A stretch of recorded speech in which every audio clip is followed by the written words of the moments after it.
Hi, I'm Heather. Welcome to class. Many of you have been asking for a course that will bridge the beginners to the intermediate level. I've now created a 9-week course called Bridging to Intermediate, and that is available through my website, heatherkitchenyoga.com. I'll put the link specifically for the Bridging to Intermediate course in the description box below. Today's class is an excerpt from one of the classes in the Bridging to Intermediate course. Before we begin, if you find this video helpful, be sure to like and subscribe. I'm going to use the chair for a variation of Urdhva Dhanurasana, which translates as the upward bow pose. It is a big back bend where we're on the hands and the feet. And ideally this way, using the chair, makes it quite accessible for most of us. Let's get our mat in. We'll put it against the wall once more, and then we'll put our chair on top of the mat. The distance between the chair and the wall is going to depend on your arm's length and your flexibility in the back and in the shoulders. So start around about your arm's length with the handle of the chair.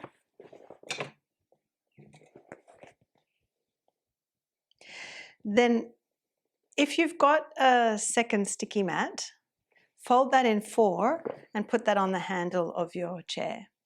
If you don't, I wonder if it's going to be more beneficial for you to take your sticky mat off the floor and put it on your handle, because the chair is likely to not slide. It does depend on your flooring though. Might be better to be safe initially, keep your chair on the sticky mat and then put a blanket over your handle, and ideally the blanket doesn't slip. The reason I'm using a sticky mat here is for padding, which a blanket does offer, but also so that I stick to the handle and I don't slip. When we set up, we're sitting with the heels on the chair legs. That's really important, so that when we arch backwards over the handle, the chair doesn't tip. The heels will anchor the chair legs to the floor, so make that your first priority. We're going to lean back into the handle. So you see I'm sitting forward on the seat, well forward of the handle, so that I can lean back and already feel like I'm lifting the chest and perhaps arching the back a little bit. Then I've got my shoulder blades on the handle and I'm holding the chair itself to secure the chair, not just with the heels, but with my hands. I dig the heels into the chair legs and I lift the hips up, and you'll see how the chair wants to wobble. But I pressurize those front chair legs down, arch backwards, and you'll see I'm quite close to the wall. So when I take my hands to the wall, my elbows are bent. Now, we do want the arms to be straight, so that's where you'll need to navigate. How far away from the wall do you need to be? Again, heels dig into the chair legs, shoulder blades on the handle. As you lift the hips up, keep your shoulder blades on the handle, reach back. If your shoulders are quite open, you can walk your hands down the wall. But if they're not open, you might need your hands at the same height as your shoulders. And to straighten your elbows, you'll need to take your chair further away from the wall. But you press the heels into the chair to lift your hips higher up. Lift your hips as high as you can. Outer hips lift. Inner knees roll down. And as the arms reach over and down, the elbows are straight.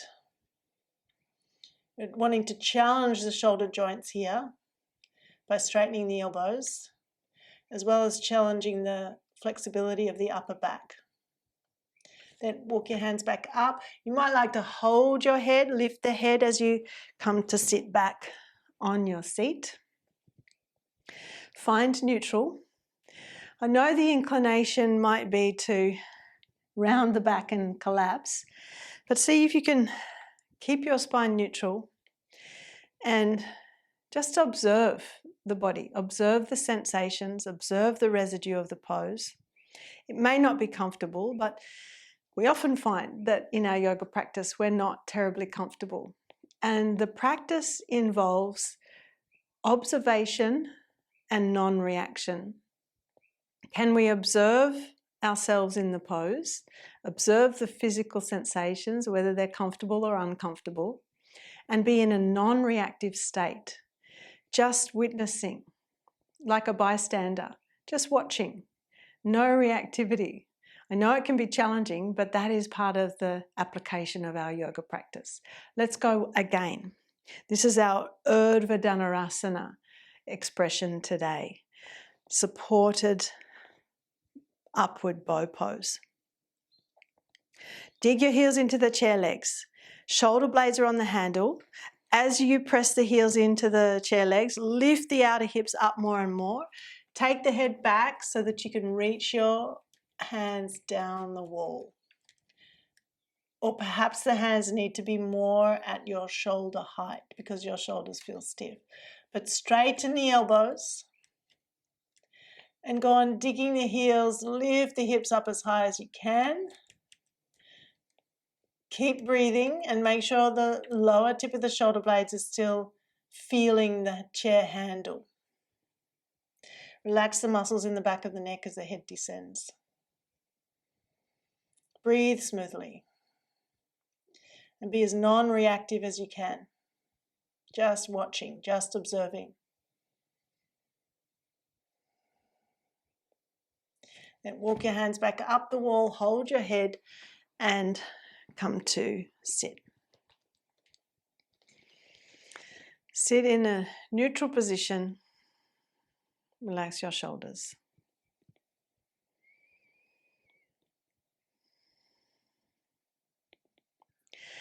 That is a great preparation for the final pose. We're not going to touch on the final pose today. We'll revisit this and work more on the final pose in the coming weeks in this course.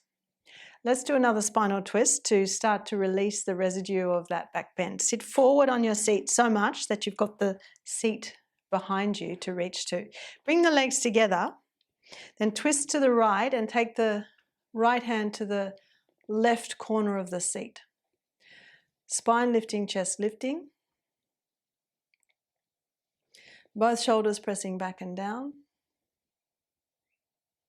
Then back to center and twist to the left and reach your left hand to the right corner of the seat if you can manage that. Turn the body, but keep the knees together.